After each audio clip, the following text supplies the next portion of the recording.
a cult intervention is not like counseling or therapy.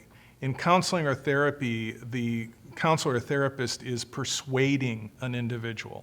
And there are certain ethical considerations regarding disclosure and so on. So in counseling, you're really not doing what I would consider a cult intervention. A cult intervention, the way I do it, and the way I explain it in my book, Cults Inside Out, is an educational process.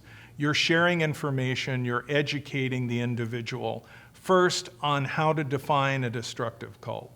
Second, on how to understand thought reform or coercive persuasion techniques used by cults. Let me back that up. Second, there's a block on understanding what people call cult brainwashing. That is, how do cults manipulate people to gain undue influence?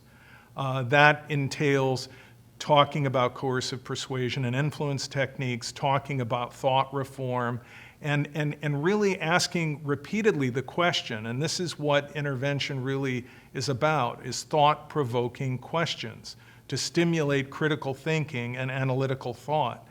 And so what you're asking the individual is, does this resonate with you regarding your group experience? That is, as defining a cult is described, as thought reform is described, do these characteristics and techniques parallel your experience in the group? And then the third block of an intervention is devoted to what information could there be that you do not know about the group that you're involved in. What information has the group withheld from you deliberately? And sharing that information with the person that I'm doing the intervention with so that they can understand what's behind the door. What is the full history of the group? And in many cases, people had no idea what was going on in a particular group or with a particular leader. And then the fourth block of an intervention is, why is your family, your spouse, your adult children concerned about you? Because when I do an intervention, there are other people in the room, always. And that would be family, friends, a mentor.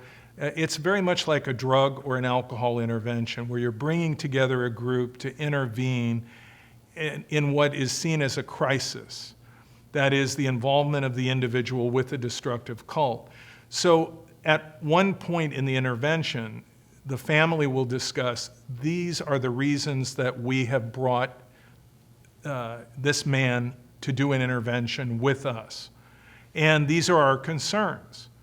At that juncture, the family will discuss why they are concerned, what changes in behavior they've noticed, what events have taken place. For example, there may be medical neglect. There may be assets that have been surrendered to a certain group. There may be physical abuse. Whatever is going on, the family will then discuss it and say, this is why we are here. This is why we are concerned about you and why we asked to have this intervention. So you cover those four blocks during an intervention. Number one, defining a destructive cult. Number two, understanding how thought reform works. Number three, what is the hidden secrets of the group? What information is there that maybe that group member does not know? And finally, what concerns does the family have? An intervention will take 3 to 4 days. That means that we're talking about 8 hours a day for 3 consecutive days, 24 hours, or 4 days, 32 hours.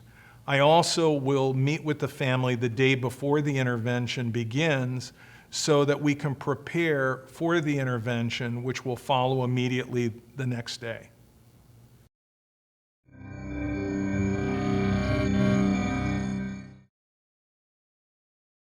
I've done 500 interventions since 1983, and less than a fraction of 1% of the people that I've worked with have later, after deciding to leave a group called a cult, then gone back. So the recidivism rate of deprogrammed cult members is very low.